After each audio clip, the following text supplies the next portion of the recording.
All you need to know, sheep. You'll figure it out if you watch the show. CGI sheep. Meh. Meh. Meh. Yeah. That's how I feel about it. Meh. Meh. The pacing of the show was meh. Meh. きっと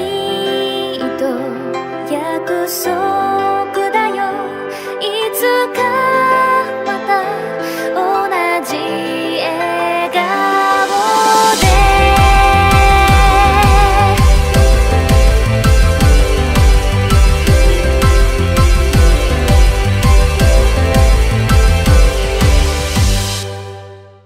Welcome, one and all, to The Box, the Annie Chat Box. This is episode 83, and you're tuning in with me, Cammie, your host, and a full house. Across an ocean, we have an unfortunately bit of a sick Jonathan Joestar today. Hello, everyone. Yeah, I came down with a cold. But thankfully, still feeling healthy as far as my knowledge goes, there is Gregory. Guys, there's so much anime out. Did you know? I just literally saw this on Twitter. Kuroko no Basket is 5 years old. Same with Kill la Kill. I'm so old. We're so old. God Yeah. damn. God. Time flies way too fast. 27 going on 50. We can never forget the most adorable 27 going on 50-year-old, the wonderful Cassie. I love how nobody was like, 50 isn't old, Cassie. Like, nobody corrected me. No. Ooh, yeah, no, I've just internalized. We're just too Oh, old no. to figure out what old really is. I mean, I'm dying. I don't know about y'all. No, that Craig, John is dying. We established that. Oh, you're right.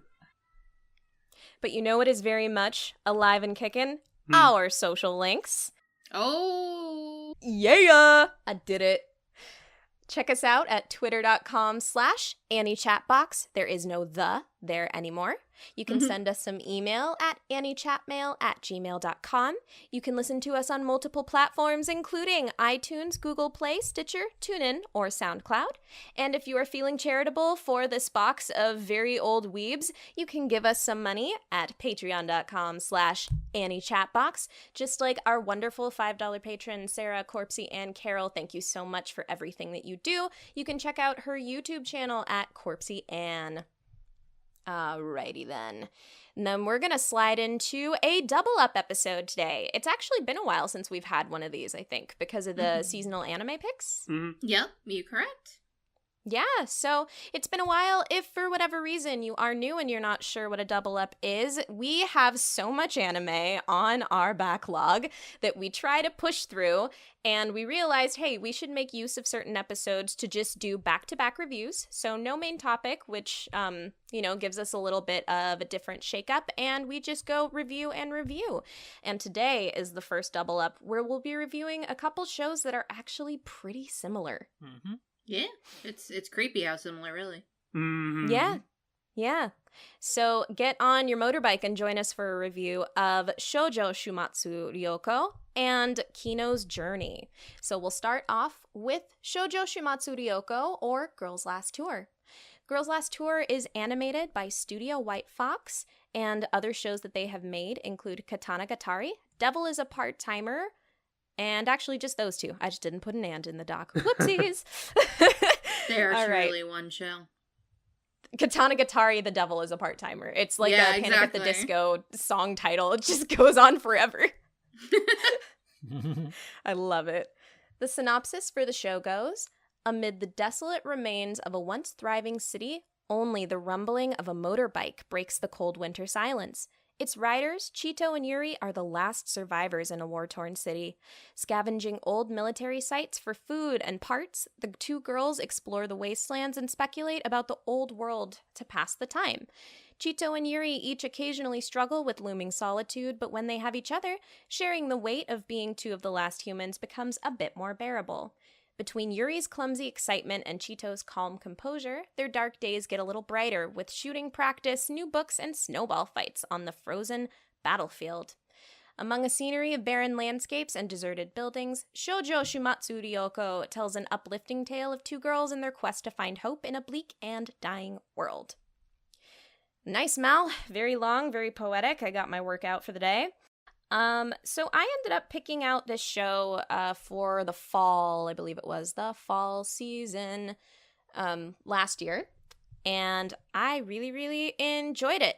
But we'll dive into why I enjoyed it and see what everybody else thinks. My first question regarding story for you guys is, I guess, what you thought about the pacing of the show, as it is very slow and kind of contemplative. What did you guys think about how the show was paced? Craig, what do you think? I'm glad you asked me first. Well, because I think you had me and you talked about this before. I'm not sure what John thinks, and we'll get to it as well, but I think you surprisingly had some good thoughts on it, so I wanted to hear them. First and foremost, I will say that the show makes you think about things. I feel as though, for me anyway, like, it picked up steam as the series went on. I feel as though by episode 3 or 4, it started really getting, like, I started really gelling with what the show was providing. I would not recommend watching this thing at 10 or 11 at night when you're sort of tired, because then you really start to gloss over and you're like, okay, I need to go to bed and watch this later. But it strikes an interesting balance between, and Made in Abyss and other shows do this as well, where they have cutesy art designs contrasting like a bleak environment, or like something that's really like the world is presented as is, and it slowly world builds. So I was kind of fascinated in that, while all the while drip feeding philosophical questions and actually making it seem like the girls and you as the viewer are learning something along the way. Yeah, I really like that you put all of that excellently. Mhm. I really loved hearing that for you as well. It was kind of a thing of where you just start thinking and like asking yourself questions as the girls ask questions, Mhm. because that was something that I also felt like the story is like also just kind of a philosophical mood piece, which I find interesting. What did you think about the pacing, John? I do really like how they, as they progressed, they came across new things that they didn't understand, and they learned more about the world just as we did. Like, what's up with the statues? What are they all about? Mhm. And then, Oh God. and just stuff like that. And yeah, I mean, it takes a bit to get into the pace of it, but I actually quite quickly enjoyed it. 'Cause I like my fast action anime, but I also like my slower paced anime like this one. This one wasn't so slow that I was bored. It was still very enjoyable. Yeah. That's good. I think that the thing that for me was the thing that I had to get into my head was this: the quicker that, and I think this goes for anybody, the quicker you figure out that this is a slow burner, the better for both you and the show itself, because I think that it's doing its job and giving you time to think about what questions it's asking you. And if you get frustrated with that quickly, you're gonna miss the point. Yeah.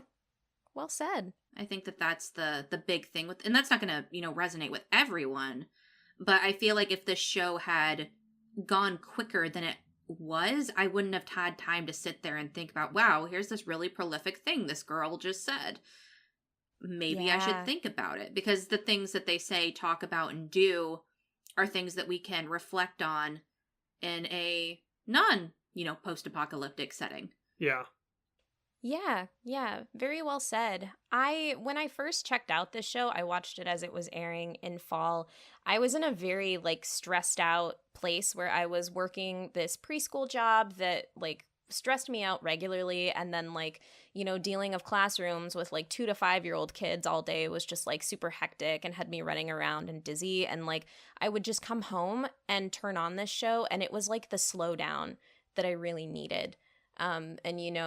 You just kind of fall into it, and then everything else just kind of melted away a little bit. And I also think that part of that is just due to the way that the show is minimalist. almost to a degree. Yep. I mean, again, I think I had to get used to it just like you guys did, but when I learned that the show was structured in like vignettes with very broad subjects, you know, like what is God, what is music, what is a house, and kind of open myself up to that, it was just a really like nice, unique experience for me. Mm-hmm. I think unique is a really good word. It's got a very unique style of how it presents things, even though I've watched shows with vignettes before. There's very few out there that give the same feel as this show does with what little information it gives you as well. Like you said, it's very minimalist, but you know what's going on, and I think that's really cool.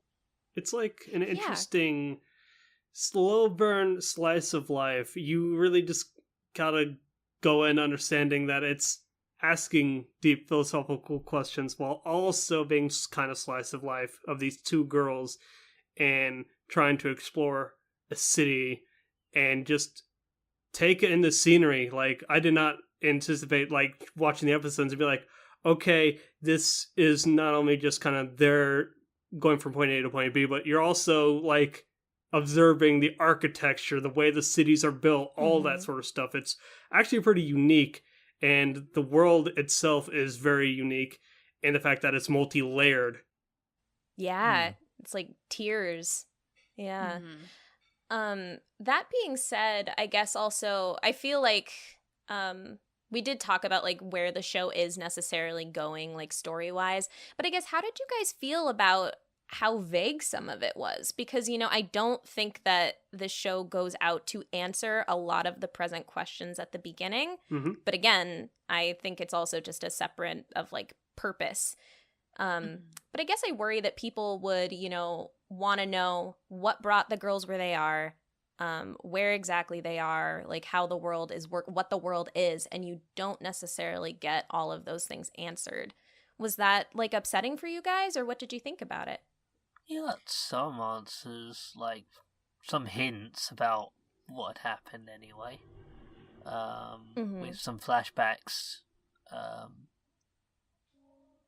Yeah, lots of flashbacks mostly for those hints. I feel as though it kind of goes back to like other somewhat slow burn, like vague world building shows like Made in Abyss and Land of Lustrous, where it's just like it's the character journey. You don't really need to know everything like an exposition dump right at the beginning. It's just like, oh, how did the world get into this state as it is? Well, I mean, do you really need to know? Yeah. Yeah, if there was like this like big info dump of, oh, war happened and everyone died. War's bad. That probably would have taken a bit off of it. That I think I wouldn't have enjoyed it as much. Like getting that spoon-fed information helps me build it up in my mind, and yeah, there's still some questions I would like to know more answers to. Yeah, I would like to know more about what's going on. But you're satisfied? Am I dissatisfied with what we got? No. It's kind of weird. Like, yeah, I kind of want to know more about the world, but I'm not gonna like say that it's a negative about. I still came out of this quite satisfied. Yeah, that's good to hear. But yeah, Cassie, I thought I heard you maybe beginning to say something as well. I kind of was going to disagree in that I don't think it gives you a little information. I think it gives you a ton of information, especially towards the end. But I think that it gives you plenty of information to make an inference on what happened in this world.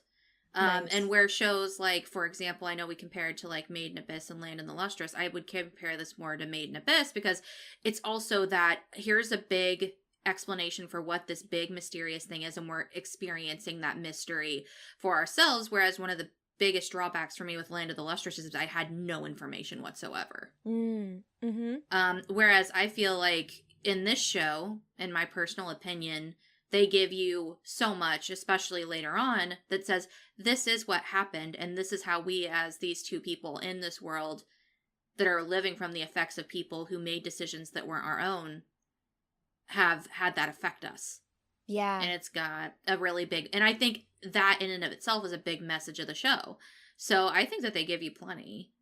That's great to hear from all of you guys. I think that's like always the thing that I worry about people. Like I think I've heard like negatives from people about it. So, but I agree with you guys. Like I think for the most part I came out very satisfied, even if not all of my questions were answered. Yeah, I think that it gives you just enough. And it's better than giving you absolutely nothing, which some shows try and do. And that's true. That frustrates me.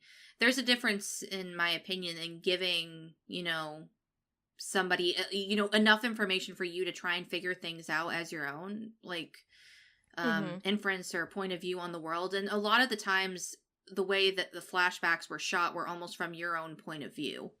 From seeing what's going on. So you're almost seeing what they saw almost verbatim, and you have to draw conclusions just like that they did, and that draws a lot into how you perceive these characters as well. So, in my personal opinion, I think that they gave you just enough. Now, if they had given you nothing, I would have been a little frustrated, but they give you just enough. Yeah. Nice. I agree. Although with the Made in Abyss comparisons, I did have a thought at one point. It's like, Made in Abyss, they kept going down, down, down. In this, they're going up, up, up. Oh my gosh.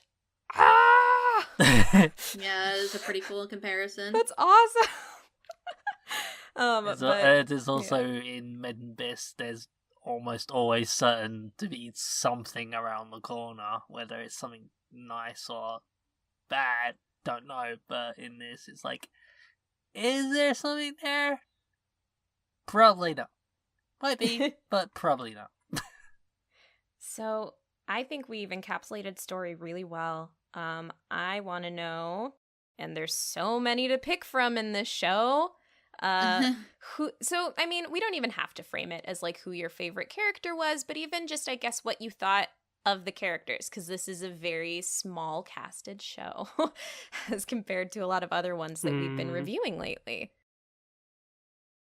Yeah, to avoid spoilers, because I don't know how much we want to talk about how these characters experience the world around them and what they perceive as, what is and what isn't something living, without going too much into spoilers and what else they may encounter, because I think that that's one of the big draws of the show later on, like, oh shit, look what they just found. Oh, yeah. I think that I really, really loved the interactions between Yuri and Chi. Yeah. Or Yu-chan and Chi-chan. Yeah. I think that it's great that they're complete and total opposites. I think that if they had not been, the show would have been very boring. Yeah. Because you wouldn't have... They had to put variety within two different characters who could both complement and give each other something that would be valuable in this world. And something that they could learn from each other. And they do that a lot. That one will learn something from each other. One will learn the value of, knowledge in books. Or one will learn, the value of, seeing things from a different point of view when it comes to seeing or interacting with new things. When it comes to cultural differences. Things like that. Like, they learn from each other constantly. And I think that's really cool. Yeah, I found myself thinking about it when I was drafting up notes today about how pretty much I encapsulate the same feelings as you. I love both of them, and I love their interactions as a unit. And I was thinking, and I was like, if you were traveling on an abandoned world, is the only voice that you'd want to hear your own? And when I think about that, and I'm just like, oh shit. But they had that benefit of being two completely opposite people. Because you don't want an echo chamber. That would even just make you if it was just Cheeto and Cheeto, she'd feel more alone. So yeah, it's for sure, really right? It's really cool that they complement each other. And I just grew to love each of their individual quirks over time. And I do think they both grew a fair bit, which was good. Which is very good. I feel like I saw a little bit more of Yu's growth, more point blank, but yeah, I appreciated what both of them went through. What about you, Craig and John? Basically, I echo a lot of the sentiments. This is a small cast, and without really going into spoilers, I mean, they may or may not encounter people or things along the way that could influence them further. One is more book smart, one is more street smart, I would say. I think that's a good way to put it. Yeah, Cheeto is book smart. Yuri is street smart. So again, as you said, I think the show wouldn't work if it was just one person going through the wasteland and whatnot. It's kind of going back to the little bits of Hinamatsuri. It's just like, yo, if you were by yourself on an island, you'd kind of go a little crazy. Yeah, So. absolutely. Yeah, I just loved how they bounced off each other. Like, sometimes they butted heads, but that was part of their relationship. If you got along with someone 100% of the time, like buddy, no conflict, that relationship is just going to be stagnant. Yeah. I also think that in like the fact that they could butt heads and then had scenes where it, you get a sense that they really care about each other, it felt a lot more genuine to me. Yeah, like I love the presentation of it. Yeah, I can't hint to a specific scene, but like in the later half of the show, there are just some very sweet like scenes of them bonding, and they felt very earnest. one likes food and one likes to ration food. Can I eat this thing? No. Can I eat? No. Can't. Yeah. No. Cook, please. No. That's their relationship. Yep. So speaking of production, can you eat production? Can you? I mean, depends. I'd like to eat this production. I hope it's delicious. I would totally eat this production, because to me, I feel like atmosphere is a key selling point for this show, and a lot of the atmosphere is built through the ways that production nails visuals and a stunning and unique soundtrack, like to just really set the mood of a scene. Oh, yeah. And it's not even just like a one note thing. There's a lot of like unique songs that are played, and like, I mean, yeah, there's a various set of like landscapes as well. Like you do get a lot of the kind of gray blue landscape, but you also get some sunsets and stuff. And I don't know, I think they did a really nice job. There's times where there's a lot of water with a lot of reflection of the sky. Just times where like the animation sort of shifts, like not like a drastic change in art style, but like it'll just get more colorful, and like a certain scene with the rain and water droplets. What did you guys think of the blobs as the character designs, like the blobby character designs?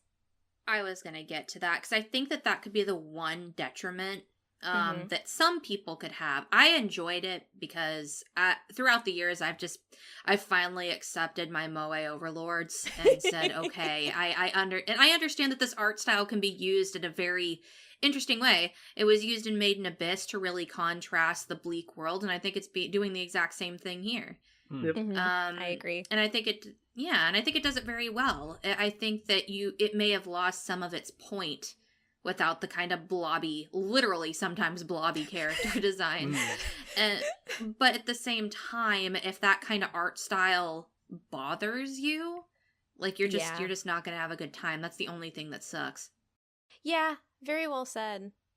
Sometimes they use the blobby art style of the characters to make them even more expressive. Like, I've got this GIF looping that was linked in the chat playing, and I'm just like, one smacking the other on the head, and just their cheeks become even more rounded, and just the eyes deform. Yeah. There's a lot of like fun expressions that are also used. And again, I think if you're really, you're traveling with these two girls, and that's the bulk and basically all you get, then they need to have little like subtle changes. They need to be charming and fleshed out, and I think that the animation helped with that a lot as well. The thing that I liked a lot about this production-wise was the music. And funny thing about the music, the composer here is Kenichiro Suehiro. They did the music behind, funny enough, a show that's airing this season. The director also is working on this show this season. Goblin Slayer. They also did the music for Golden Kamuy and Cells at Work. Oh. But I really love the music in this show. I love that there's like, it's simple, but they also have like that actual like insert song sort of thing, like playing in the background. You can kind of hear it sometimes. Yeah. It's very poignant. There were definitely like different moods in the music as well, that I really liked. Some tracks were more uplifting, some were tranquil, some were also just kind of somber. But then also on a sound design, and I think I'm more attuned to this now because Cassie usually appreciates it and points it out, so now I'm akin to it. But the use of pauses and silence, like when they really need to strip down to just like room sound, like background sounds of the environment, just to let you kind of soak it in. They also nail that really well, I thought. Yeah. And I thought the voice acting was good. I thought both of them did very good, and they suited their characters. Yep. There's no dub for this guy, so they did a dang good job in the Japanese version. Nice. Yeah. So what did y'all think of the OP? Catchy as fuck, Ugaku, am I right? It's stuck in your head. And it's also very nicely animated. Yeah. I love their little, like, I don't know, even when they're just like marching, it's so cute. And then their little like steps and poses on 1, 2, 3 and the dab. It's just it's really fun. And it like got me super giddy whenever I was like starting an episode. It's funny because I think like the opening shows the animation style of the show, whereas I think the ending shows more of an art style akin to what I assume the manga is, which actually only ran for 6 volumes between 2014 and 2018 of this year. So that's something pretty rad. It's in Yen Press, so it's licensed over here. So hey, check that out. But yeah, they were both pretty good for what they did. Poppy and catchy. I don't know, like when I first watched the show, I thought that I loved the ED more, but then the OP grew on me. But like I love the ED so much. Like you said, it's more akin to the manga style. It's actually animated by the manga artist. Like, oh, nice. She did all of the animation on it. And I just love the sketchy style. Like it's a very unique visual, and again, they're just doing such cute like derpy things that it's just to me really really charming, and I loved it. That's good. There's 3 particular songs from this series that I just really love. The opening, the ending, and one particular insert song. But yeah, I also love that there was I only caught it once, in all honesty, but the OP actually does have a subtle change at one point. I don't think I even got it. Oh, we have to talk about that later. Yep. Oh, I'm so into it. Is there anything else you guys do want to bring up before ratings, or are we good to roll on into ratings? I think we're good to roll into ratings, at least for me anyway.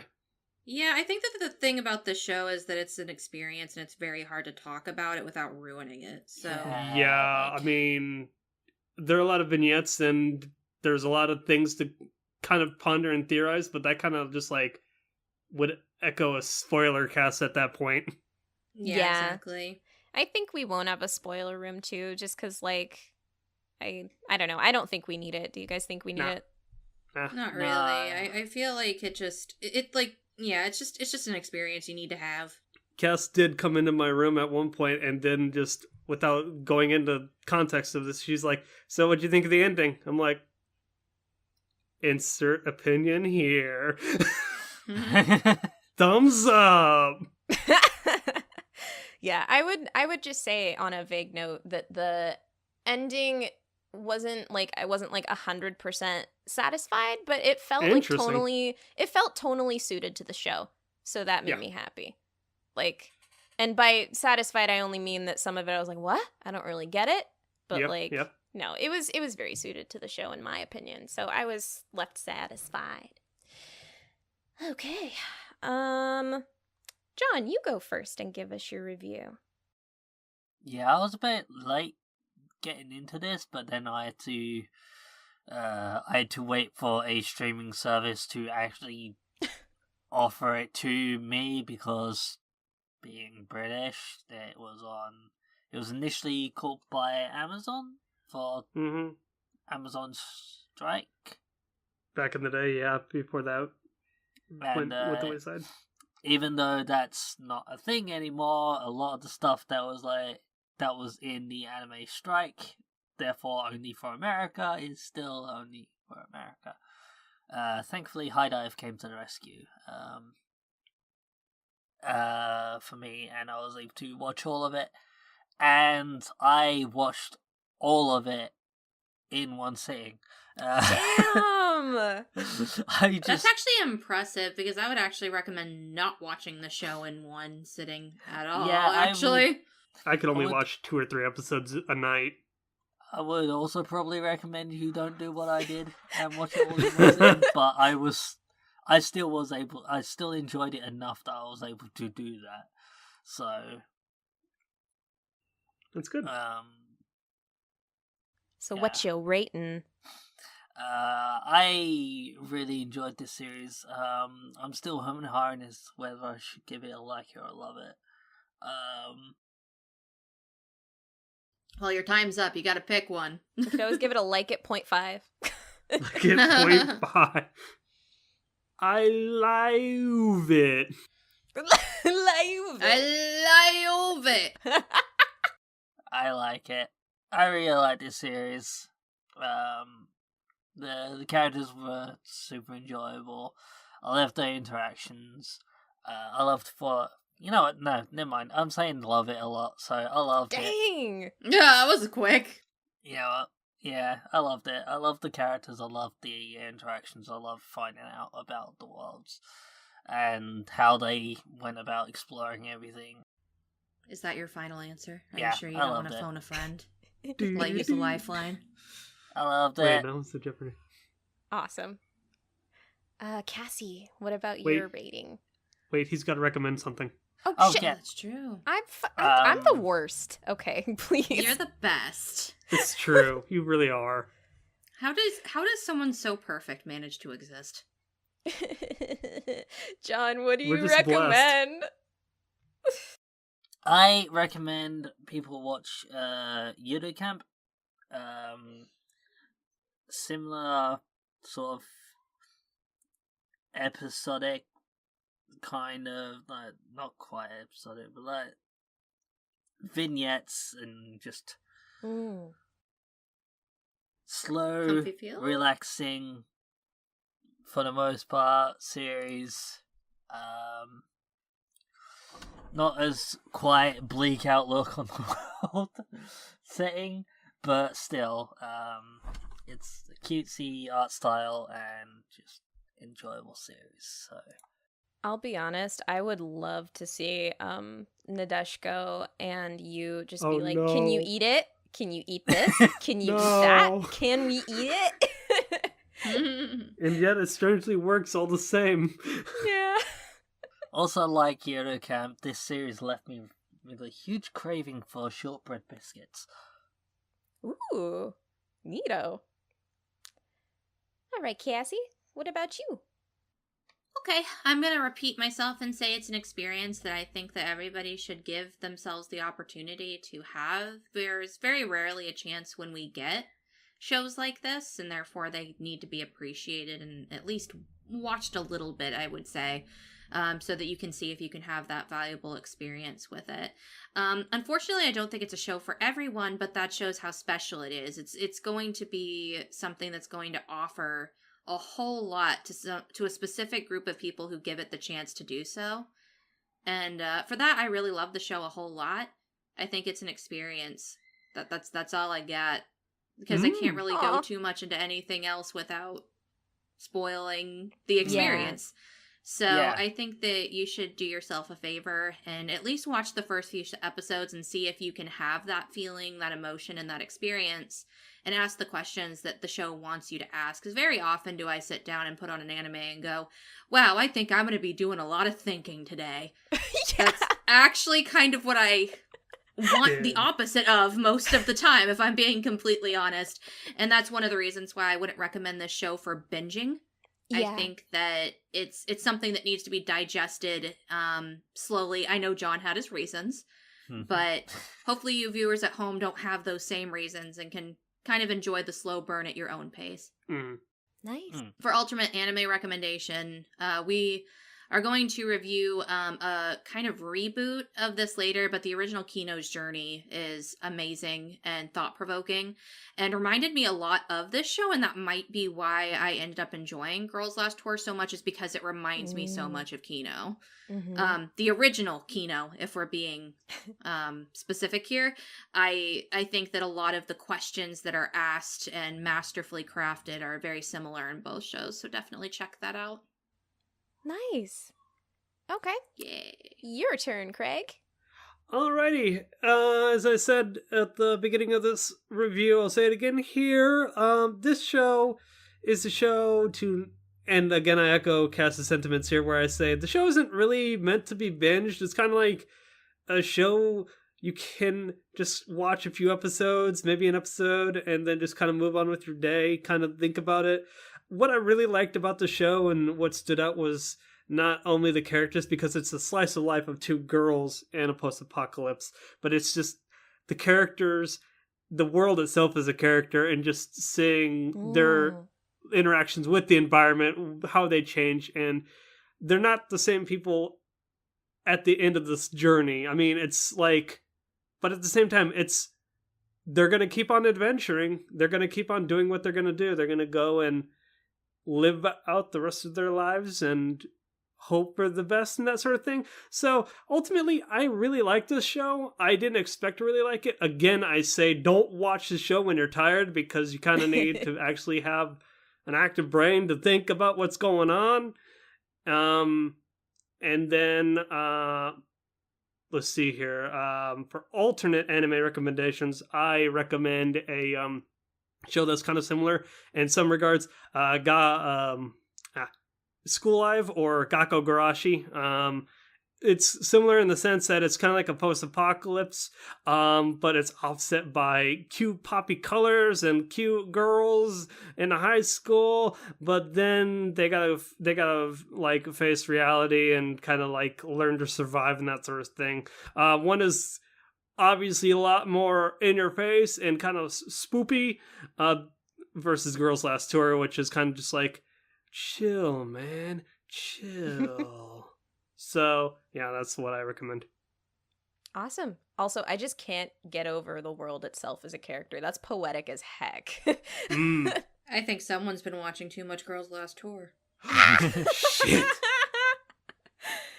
Okay. So this show gave me something unique and something precious. My first time watching through this show was just an incredibly special experience. As I said before, in a world swirling with anxieties, overstimulation, and worry, this show was able to slow me down. It taught me to be to be hopeful, but also embrace contentment in the midst of hopelessness sometimes, because sometimes that's just what happens in life.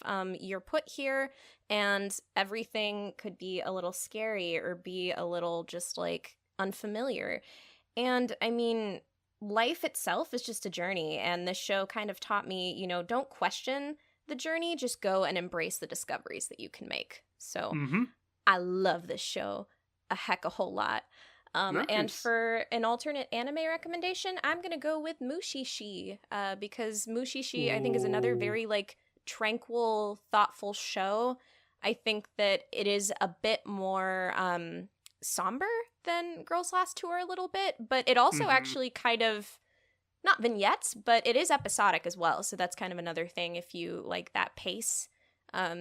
Definitely watch Mushishi. I watched Mushishi before bed because it helped me fall asleep. So, yeah. And I mean, I'd watch like 3 episodes, and usually if I fell asleep halfway through, I'd just rewatch the episode the next time. But yeah, I agree with a lot of what people said. Don't necessarily binge this show, but it is definitely worth watching. I do feel like I should rewatch this again. I slower pace than what I did to enjoy it better. Ah. But I still really enjoyed it, regardless. Alrighty. When we are trucking along, making good pace, we're on to our second show that we'll be reviewing today. And that is Kino no Tabi, or Kino's Journey 2017. I was trying to find out if the show has like a tagline in the title that makes it different. Do you guys know if it has like a...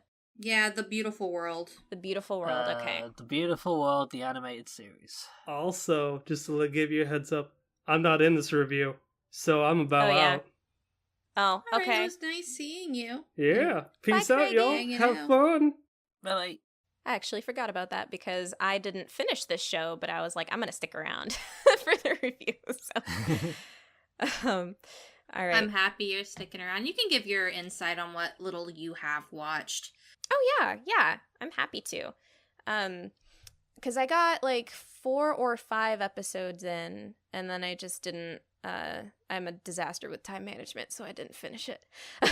Hey, girl, it happens. And also, I don't feel like this is a show that really begs you to watch more, per se. So I can kind of get that too. Or at least that's my personal feelings. But I guess we can start on like the fact that the story is very similar to Girls' Last Tour, and that they're visiting different sections. Only in this case, it's actually weirdly split up, that it splits between a couple different characters' points of view. Mm-hmm. One girl only gets one story from where it's in her point of view, and Kino's barely there. There's also another traveler, a traveling gentleman, who sometimes we get stories from his point of view as well. But for the most part, Kino's our main character, and she travels to different cities and, stays there for 3 days or whatever. Yeah. And tries to experience the country that she's in and their problems and how they live and how that affects her point of view and thinking. Yeah. And then also interestingly, the motorbike is a personality, right? Hermes, yes. That Hermes is a character, and one of the best characters. I love Hermes. Hermes is great. So, Cassie, this was one that you picked out. Also, was it the same season? It was the same season that these aired. I believe so. So. And the reason why I picked it, and I am blanking out really hard, I can't remember if we've already talked about the synopsis, but... I think you said it actually just like a second ago very well. Kind of basically. I originally loved the original. Wow. It's that time of day, guys. The original Kino's Journey so very much. It was one of the things that I loved the most, one of my favorite animes in high school, and I have a DVD box set back home. Because it was just so valuable to me at the time, and I really wish I could go back at some point and give it a rewatch, because I feel like I'm a little bit more, I don't know, worldly and insightful than I was when I was 15 or 16. I hope so. So that's why I ended up picking it up, even though there were a few issues I had with the first couple episodes. I really felt that, at least in the beginning, it was keeping that spirit of the original Kino. And therefore, I dragged everybody through with me. Yeah. I think a lot of us were pretty, anticipatory of this show. I mean, definitely from the few... I've seen even less of the original Kino. I've only seen, the first 2 or 3 episodes. But from how wonderful I found them, I was definitely like, oh, heck yeah. I definitely want to see what the new one has to offer. John, have you seen the original Kino? I own the first 2 volumes of the DVD. But I was not able to find any more beyond that. So I unfortunately haven't seen anything beyond those first 2 volumes. Gotcha. So that it was only about 6 episodes, if I remember correctly. I believe it was 3 episodes per DVD.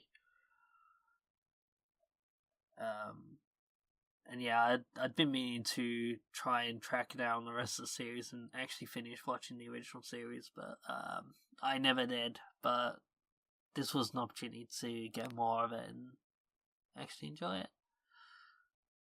Well, that's good to know. One thing that should probably be pointed out before we talk about the story is that it was a this particular season had, I believe, polls on which stories would be pulled and animated. So it wasn't something that was randomly, picked by the staff or something that they felt as a pleasure project themselves, but something that was basically voted on. And I think that, at least for me, really affected the quality, especially because they changed some of the stories from even what was in the original. And that, as somebody who loves Kino, left kind of a bad taste in my mouth to begin with. But that is something to keep in mind when watching this one, is that it won't necessarily have the exact same stories as it did in the first Kino. There are a couple of them that did carry over, and I did like how some of those stories were adapted. And some of them I felt fell a little flat in comparison to their original, mostly because they lost sight of the point of what the story was. But I think what's great about Kino as a franchise, as a very beloved franchise, as some people like to put it, is that you do get to experience these different stories. Kind of like vignettes, but only longer vignettes. Yes. I heard that the pacing in this show, from what I observed on like my anime list back when my anime list was still alive, is that people mentioned that I think like some of them took a little more time. Like one of the episodes I saw, that there was like a king or something and like a tournament or whatever in this one town. The Colosseum. Yes. Country. Yeah, that's the one. And was that 2 episodes or so in the original? That's like, I think what I heard. Yeah, and it was cut, and they cut out a lot of information that needed to be present, and that was one of the things that really frustrated me. But I tried to look the other way. But yeah, that's one of the things that really angers a lot of people about this new series. I think it's a little unfair because it's only one story that they adapted, and there's other ones there to look at, but I can understand why it would leave a bad taste in some people's mouth. Because they didn't adapt it per the original, and they also changed a lot of things that made that story great. I see. Did they end up adapting like your favorites? They ended up readapting one of the ones that was in the original that I really enjoyed, that is Kino's backstory. Oh. Which is really good, and I'm happy they kept that in both. Nice. John, was there, I don't know if you would really have any attachment there, but in general, how did you feel about the pacing of the show? Because I thought that sometimes it really hit, and I felt that sometimes I was really annoyed, especially when they would do... There was one episode in particular that was just called... Because every episode title is the title of a country, and one of them was just various countries. And it just was like, oh, here's a little spoon feed of this, here's a little spoon feed of this, here's this little spoon feed of this. Did you have fun? Great. Glad you're here. Next episode. I mean, Country of an Afterword was fun.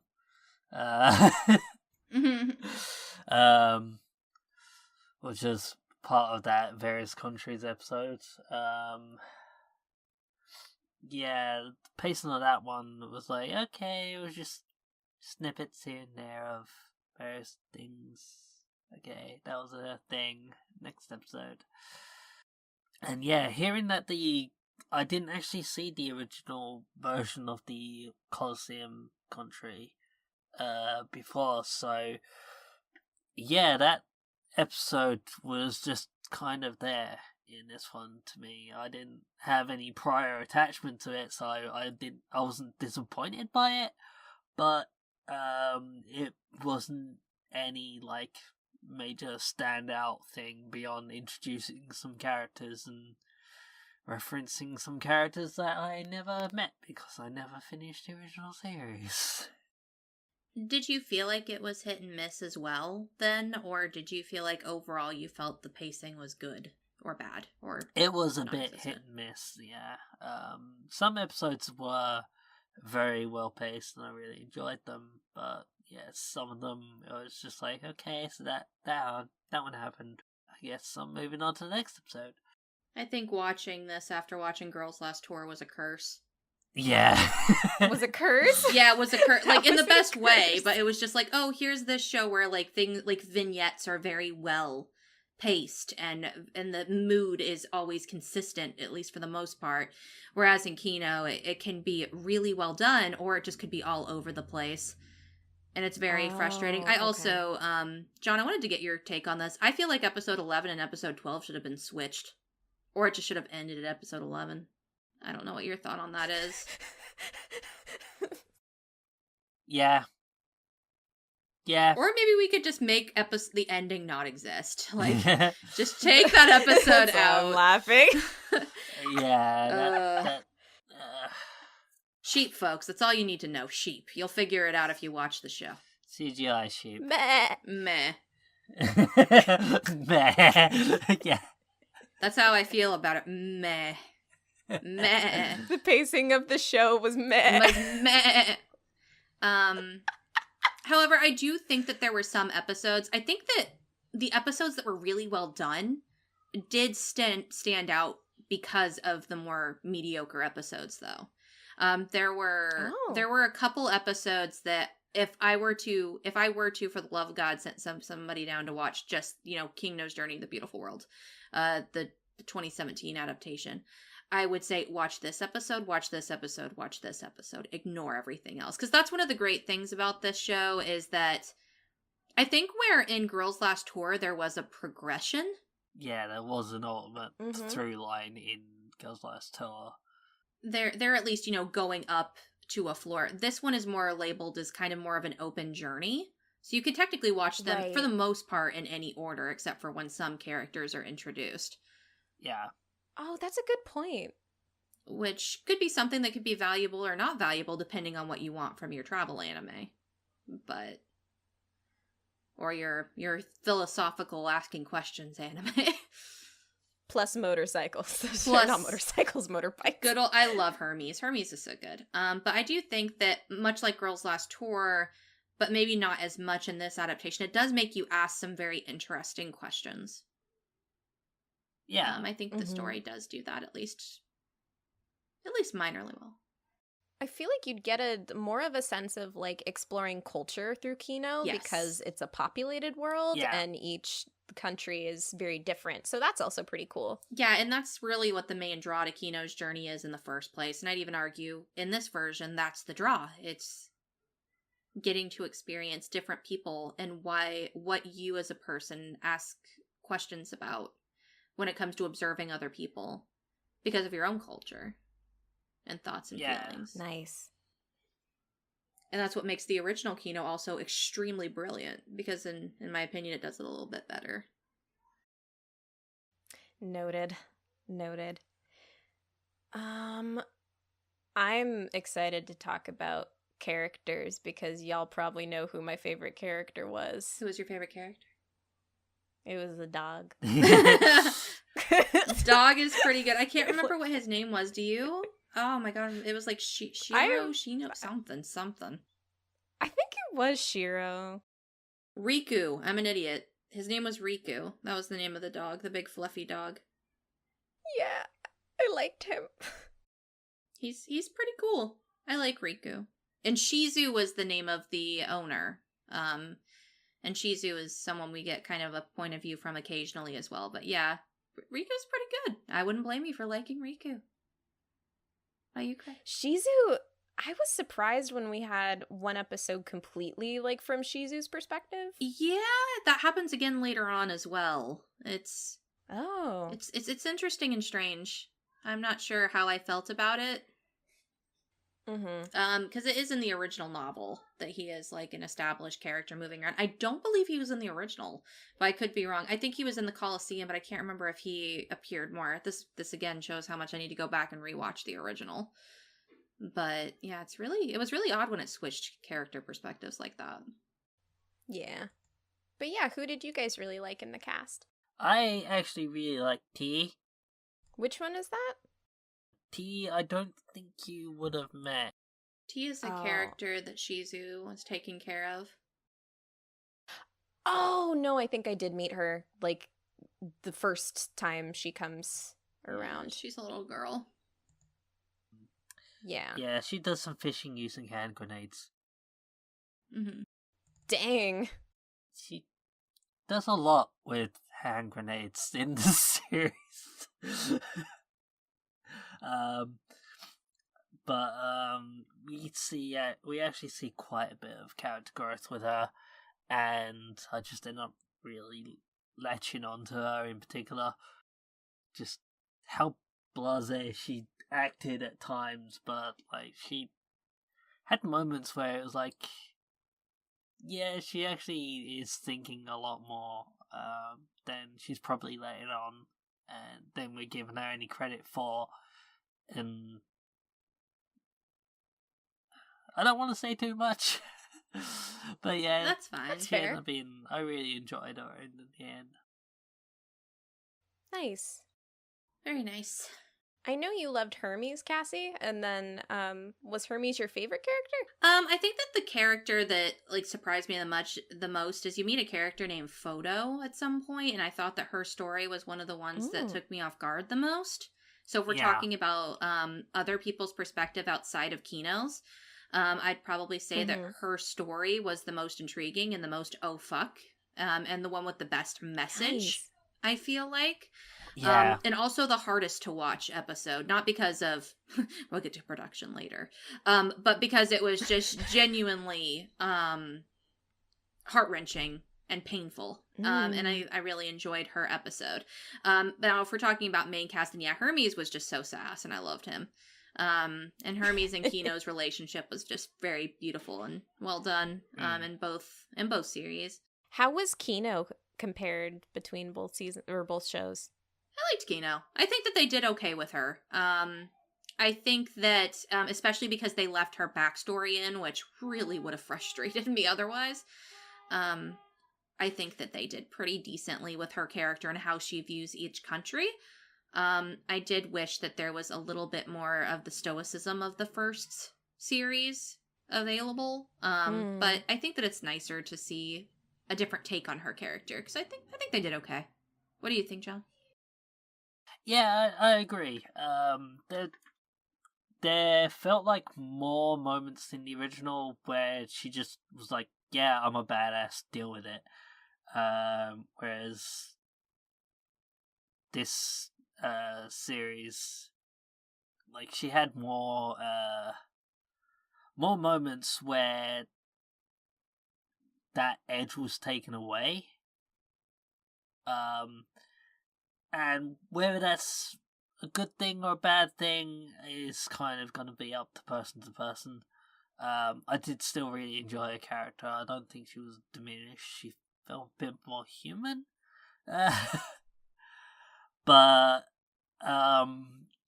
part of me still prefers the slightly more badass version of her character from the original. I think that how do I put this? I think that she still has that badass nature to her in this one as well. It's She just, does. I think that there's also a lot of humanizing parts of Kino in the original as well. I think that there's just the way they portray both of those aspects is a little different in both. And I don't think it's bad either way, because it exemplifies both. So I'm fine with Kino as she was in this one. Yeah, I'm fine with her in both that I have seen, from what I have seen. It's just I'm actually thinking, it's just this one scene that was in the original, not in this one, that I'm just thinking of, that I just loved, where, like, she just kept on pulling out knives. She just seemed to have an almost endless supply of knives on her at any given time. Yeah. So I think one other thing to catch on characters very quickly is that there's a lot of characters in the show because you go to different countries, and I think that a lot of the countries' inhabitants were very interesting as well as you get some glimpses of Kino's master, and I thought she was kind of cool as well. I'd actually like an entire spin-off series dedicated to Kino's teacher. She's kind of cool. I want to actually see more of Kino's teacher. Yeah, but I think that the countries themselves were also, for the most part, well represented, except for a few here and there. is the production special in this show? I hate it. I hate the first few episodes were okay, some of the later episodes were okay, but there are moments in this show where it looks like fucking clip art and the CG is atrocious. I hate the production in this show. I was mind blown by your pizza screenshots. I feel like we need to link to the that tweet Twitter post in our description. Oh my god. Yeah. It's just, I don't understand. Because there's some episodes that are so, nice and enjoyable. And for the most part, Kino is relatively a minimalist show as well. You don't need to make everything extravagant. But dear God, every time she was on Hermes looked terrible. And sometimes the food they ate looked terrible. Sometimes the characters would go so off model, I wondered if I was actually watching an anime or literally somebody practicing animation at an animation school. How is this in a full production? I was just so unabashedly angry with this animation and the production in this show. I don't know how you felt about it, John. No, I agree. There was times where there were times where it showed it knew what it was doing and could do really gorgeous animation and gorgeous scenery, and then there were times where it was just you can do so much better. You can just show I know you can do so much better. I don't know where it seems like there's a phobia of actually hand drawing vehicles now, but they have scenes where Hermes is hand drawn, and there's just so many times where it's just I know you can do better. I feel like you could weigh in on this more so because you have both seen more of the show than I have. I feel like the this Kino's journey as compared to the original one, art-wise, went for a more kind of hyper-realistic style, where I thought that the designs were a little smaller and slightly more the cartoony, I guess. Mm-hmm. Not in a bad way, but yeah, just no. Yeah, definitely. Yeah. And this one was we're so close to real life. That's why our pizza looks like clip art. I don't know. Yeah, and I think they tried too hard and shot him in the foot. I would say the same thing. Yeah. And I kind of liked the, just kind of similar to Girls Last Tour, I kind of liked the contrasting art style in the original to the very somber tone and realistic things and questions that it made you ask. So, yeah. I don't know if you have a well, I'm pretty sure you have a preference, at least for you, Cassie, of which art style you prefer. I mean, I prefer a lot of art styles over whatever they were trying to do in this one.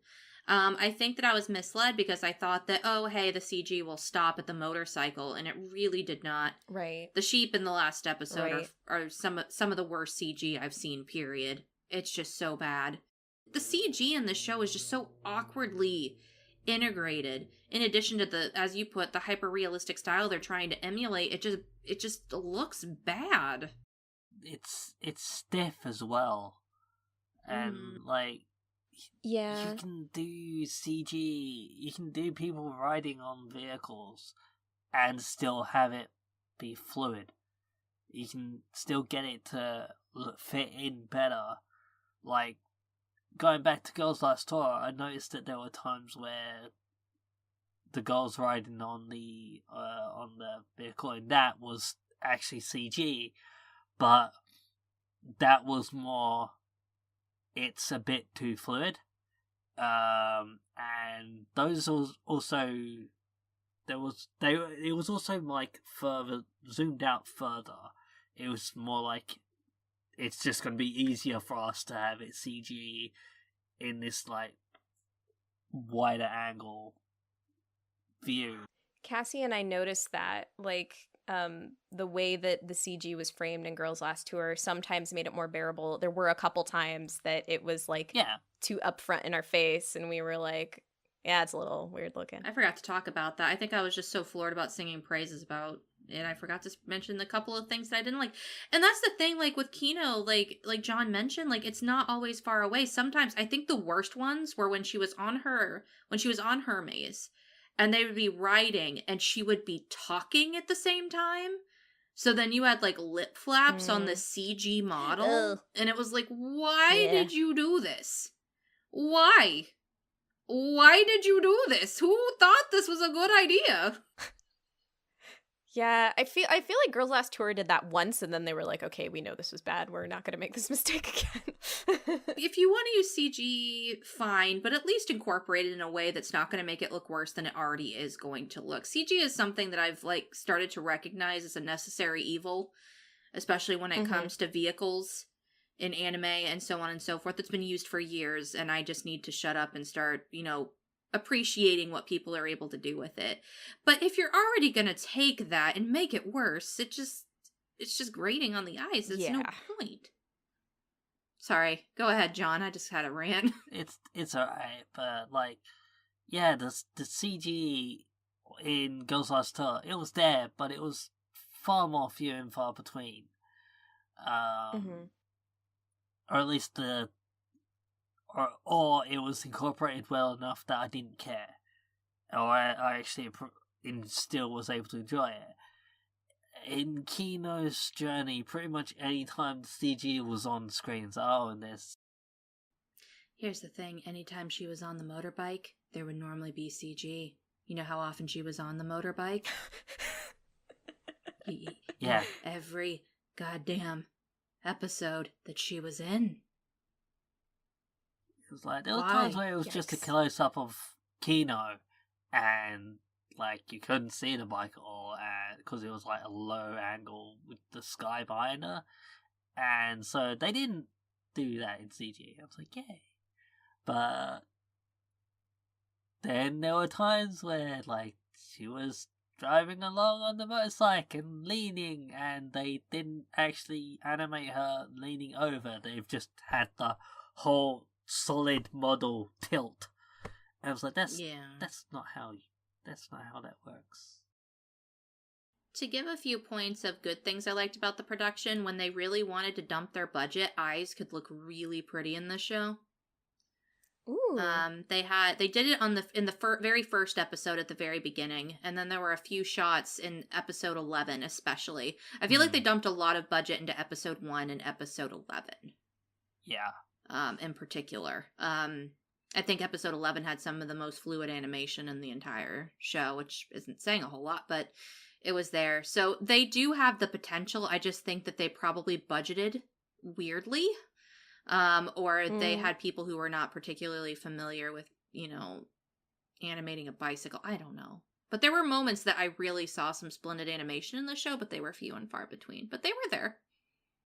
I think I remember in one of the earlier episodes, there's a scene where is she making a bullet? She's doing something with like gun, like she's mixing like this liquid and stuff, and she's like putting it into her gun or something while she's in her bedroom, and like it looked really cool. And I liked that scene a lot. That was a lot of like nice intricacy, and I've never thought that doing like gun craftsmanship could be beautiful, but it was very well executed. Yeah. Gun maintenance and bullet crafting. Bullet crafting, that's what she was doing. Yeah, it was very pretty. Yeah, there's a few moments of that between the two series that like you're just making this look really cool and really pretty, and like those moments they did put the time and care into it, and it looked really good. And then there are other times where they just didn't know what they were doing. How was the sound? Actually, this is a good question. Did you watch the dub or the sub? I ended up watching subbed in the end. I was thinking of watching it dubbed, but I didn't. Okay, well that's fine, because I watched it dubbed. So you can give your insight, and we can kind of go from there. Alright. I enjoyed all the voice acting in it. I didn't hear any characters that I felt, that voice doesn't belong to that character or anything like that. I think they had a very solid cast for the characters. Kino's voice actress sounded how I was expecting Kino to sound. Same for Hermes. Sound design otherwise, I don't really have any complaints. How was the music? I can't really remember. I think the music did what it needed to, basically. Unlike Girls Last Tour, there aren't any like standout tracks that are sticking with me, unfortunately. I don't think it had a particularly memorable soundtrack. The opening kind of grew on me over time, but to be honest, I kind of skipped it after a while, not only because I was trying to save time, but it just wasn't something that was super memorable or that I'll probably go back and watch anytime soon. I think the production, it was nice. I thought that the animation was nice, but... Yeah, it was pretty, but like, even now, I can remember the songs for Girls Last Tour, and even though I finished watching the last episode of Kino's Journey, like literally a couple of hours before we started recording, I can't remember the actual tune of the intro to Kino's. Just to very quickly talk about the dub cast, the dub was done by Funimation, and it was done pretty decently. I had no real complaints. I think that one of the things that I dislike most about English dubs, though, and this has always been a problem, but it's seen a resurgence recently, is that young child characters are often played by adult females or males, and it just sounds weird. Like, hello, kind of voice. Yeah. Yikes. And that appeared a couple of times, and that's just a voice acting pet peeve that I specifically have. That doesn't seem to be super prevalent in the Japanese dubs. I think that most of the time they somehow either manage to get somebody who can sound like a child or who is a child. So that's pretty rad. But the voices of Kino and Hermes in particular were perfect. And I think the rest of the cast was also decent as well. The dog's voice was pretty nice. Very calming. I believe it was Chris Sabat. Ooh, I want to hear him tackle the dog. I only heard the dog in Japanese. And he had a very deep voice, if I remember correctly. Yes. All right. I actually have not much else to say about production, or I'll just keep ranting. Cool. John, what about you? Very quickly. Did you have anything else to bring up before Cammy leads us into ratings? Just like, again, they had moments like with the eyes that like showed they could be really gorgeous with the animation, and other times they fell flat. But beyond that, I can't really think of anything else to say without just reiterating what I've been saying. So, yeah, no, that makes a lot of sense. Then we can ride on into ratings. We're still on our Ket and Crad in this episode. But John, you get to go first because Cassie picked the show. I did still really enjoy this series. I will say that I did still prefer the original Kino's Journey, but I still enjoyed it. I'm still gonna give it a like. It. Yeah. Just for the reasons that you basically stated in the review. Pretty Gotcha. much. Yeah. There are bits about the production that irked me, but they weren't enough to kill it for me in the end. As frustrated as there were moments in it that left me feeling, I still enjoyed it. There were still moments where it got chuckles out of me. There were still moments where I audibly gasped at things that happened. So I still was able to get into it enough to let these moments affect me like that. So yeah. Nice. And I'll just make it clear as well, since Cassie and John were on both anime reviews today, and the fact that our shows are kind of similar in a lot of few ways, we knocked out all of our alternate anime recommendations earlier. So, again, just bear those in mind if you loved Kino's Journey, this beautiful world, and want something else to watch. What did you think, Cassie? Final thoughts? Very quickly, I just want to mention why I give something a like it or a love it. Because, or even a check it in a lot of situations. I think when I sit down to watch something, especially with how we've tried to, in the last couple, almost 2 years now, look at anime with a critical lens, we have to digest so much. And for something to stand out, it needs to have music that is good, a character that is good. It needs to have something that I can latch onto and really enjoy. I do think that there were moments in the show that made it not completely unbearable, but there is nothing in this show that stands out that the original didn't give you. And I think that that's one of the things that really frustrated me, is that there's no point for me to recommend this to people. The music was not that great. The character designs and production work are terrifyingly bad. And I think the characters were built up and represented better elsewhere. So I can't even recommend this show. I have to recommend that you skip it.